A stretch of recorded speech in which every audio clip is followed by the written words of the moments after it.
Well, hey guys, it's Tim with Force Auto. Saw that nobody had any reviews or anything on these electric pressure washers. It's the 3200 PSI Westinghouse. Just can't get the part number right off the top of my head, but yeah, I couldn't find anything online, so I thought I'd do a little bit of an unboxing here.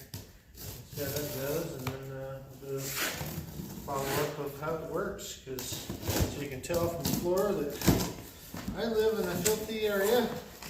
Mud. My home is off-road and off gravel, and this time of year it's lots of melting snow. Anyways, so looks like we got some paperwork. The top piece. Just want to see how those mount, because a lot of them have been really junky.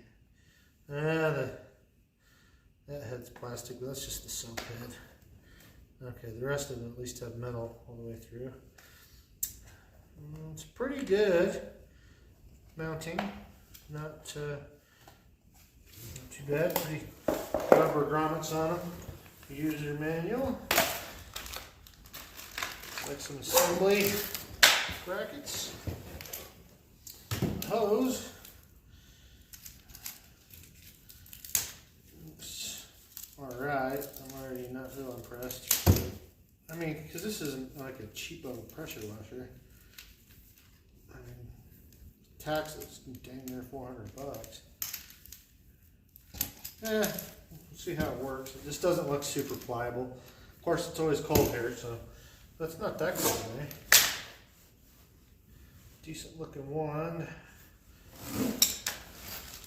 There's pipe for the wand. Obviously for the wheels. Let's see what we think of that. So, it's got a lockout on here to stop you from pulling the trigger for why you want that, but it has it. Water going in there versus in the back where a lot of them go. That might be nice. Seems pretty good. I mean, it's got a nice feel to it. This rubbery stuff feels pretty nice. The trigger feels pretty heavy duty. A nice quality feel to it. I was just sick of getting the cheap stuff from Amazon. Not this came from Amazon too, but I've had a couple of the Sun Gel or whatever, and it was alright, but I just want something that's closer to like a gas pressure washer, and that's what I'm hoping this is, even though it doesn't have as high a rating as a lot of the cheesy Chinese specials. I'm sure this is Chinese too, but you know, it's not quite as generic.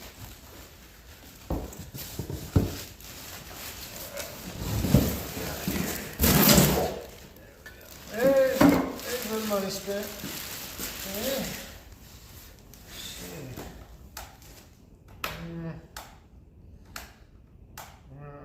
Give that like a 5 on a scale of 1 to 10. Doesn't feel great. You know, you can just kind of get a feel for how junky something is right out just from playing with it. The frame feels great. Very nice frame.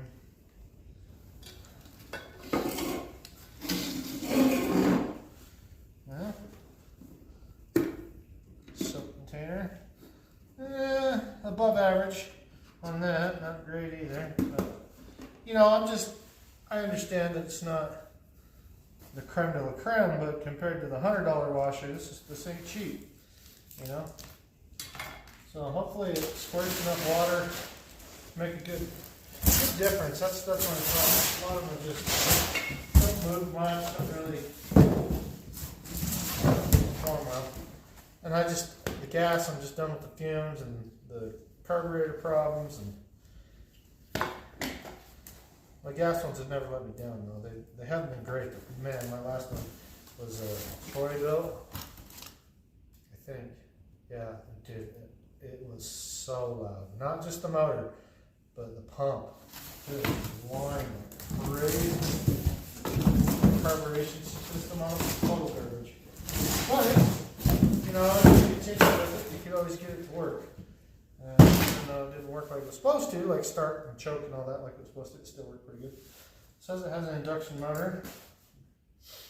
Looks like a pretty pretty heavy duty motor. You know, this is the pump here. The rest of this is all motor. You know, this is all just a big electric motor. That's pretty solid looking. I'm kind of happy about that. Good amount of cord, looks like. I'm going to get this put together and then test it out on the old Hummer here. Because, man, this thing it's dirtier every day. Let me pop you out of the holder here. Look at this monstrosity. This pressure washer is going to get a workout, I'll tell you that. This is like a normal. This is not off-roading. This is driving to my house. Anyway, Tim out. Well, here we are. It's not ideal conditions because of the wind just been kicking up. But anyway, right now I've got the 25 degree in it. I've tested the yellow and the turbo knob. The turbo knob's a joke. Anyway, the other ones, actually, it's pretty impressive. So I'm going with the 25 just because it has a wider spray and a reasonable amount of power. The 15 definitely is pretty decent, but not a wide array, you know, not a wide spray. So I think 25 is probably what I'll stick to most of the time. Anyway, here's a little bit of a test, even though we got all this wind, but the hose attached to it does suck. It's hard and doesn't want to unwind, like you can see. Anyway, here we go.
Anyway, there you go. You have some of an idea of how it works. I'd say the performance of it, I'm not disappointed. I'm not terribly impressed, but it's pretty good. I don't regret buying it at this point, assuming it lasts for a while. I do hate the hose, just because it's stiff and junky. But, you know, that's kind of been my experience with them anyway. They're always junky. You got to pay, you know, a good piece of hose like that might be $100 to get a good one. So that being said, approve. At this early stage, I'd give it, you know, from what I want, what I expect, it's probably about an 8 on a scale of 1 to 10. It's not bad, not bad at all. Tim LaForce out. The Westinghouse 3200 electric.